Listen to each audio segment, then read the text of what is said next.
Hey guys, so today basically is the first issue I've ever had with my Duramax. What I'm pointing at right now is the fuel filter housing or the fuel filter head. Occasionally these go bad. If you can't really see, but where the flashlight is right there in that valley, fuel's starting to collect, which basically means that this fuel head has bad seals or O-rings. So you can go get the kit for anywhere from $8 to $25. I have the money right now, so I just went and bought a whole separate head, and I will rebuild this one to have a spare since I have a few Duramaxes. So let's get started. I'm going to start by taking out the inner fender and then undoing these fuel lines. So let's get started. Guys, to take out the inner fender, I have these tools. I use the pliers for these things right here. They're like little Christmas tree bits. There's a couple of them.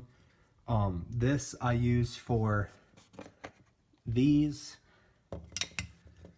This is a spread apart tool. I use those for like the bigger Christmas tree bits. And then I got a 10mm wrench for there's a 10mm bolt right here and a 10mm bolt right here. So no need to watch me do this. I'm gonna go ahead and get started. Alright guys, so the first thing I did after I got the inner fender off was I just went and unconnected this. As you can see, it has fuel on it from the drips, and if you can see, the diesel's been taking the paint off my frame rail. The second connection is up here. There are these two, and it's just a little lift tab. Now I'm going to keep the filter and the water separator on to make it as clean as possible. If you're wondering what this is, it's a little vacuum cap. I first thought my water and fuel, or WIF, separator was just leaking, so I threw a cap on and then realized it was pooling up here.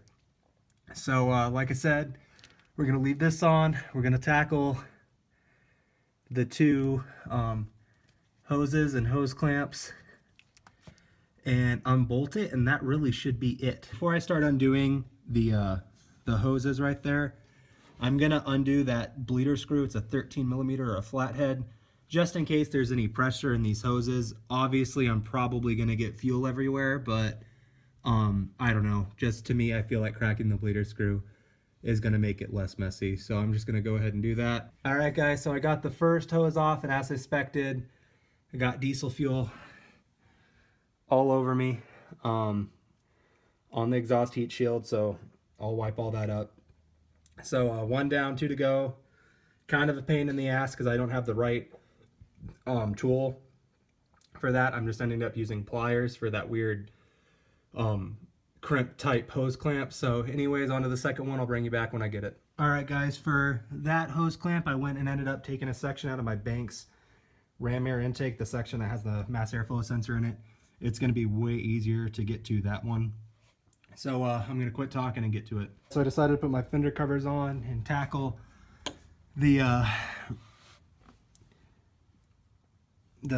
supply one, and was able to get it off. Now I'm going to take my ratcheting wrench, work around this AC line, and take out these bolts, and that is the only thing left holding this pump in.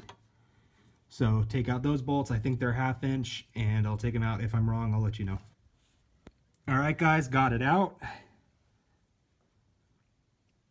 These were actually, I think it was 11mm. I used a 12 and it was a little bit loose, so it wasn't a 1/2 inch. So I got it out.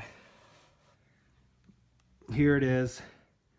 You can see how dirty it is. That's where the fuel was accumulating. Oh, you can see some of it right there. It's where it was accumulating. So let me go get the new one. Here's the brand new one I picked up from my local GM. Sorry about that. These are a little bit cheaper on Amazon.